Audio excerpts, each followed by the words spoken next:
മുറിക്കാതെ ഒളിച്ചിരിക്കാതെ കഥ ഓർക്കടാ മമ്മതെ. കട്ടും മോട്ടിച്ചും കള്ളനോട്ട് അടിച്ചൊന്നുമല്ല. വീടും പറമ്പും ഉമ്മയുടെ കെട്ടിയുടെ പണ്ടങ്ങൾ പണയം വെച്ചിട്ടടാ ഞാൻ നിനക്ക് പൈസ തന്ന്. എന്നിട്ടിപ്പോ എനിക്ക് വിസ ഇല്ല, ജോലിയില്ല. എന്റെ പാസ്പോർട്ട് നീ പിടിച്ചു വെച്ചു. ഹറാം പറപ്പ് കാണിച്ച നാടും ഗൾഫും ഒരുപോലെ ഈ അബ്ദുവിന് കുത്തി മലത്തും ഞാൻ. പാതിലോർക്കടാ, ഞാൻ ചവിട്ടി പൊളിക്കും.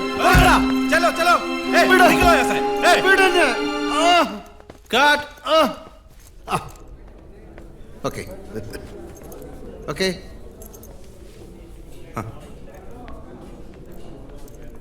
എത്ര മണിക്കാ? 10:30 മണിക്കാ. ഇഷ്ടം പോലെ സമയമുണ്ട്.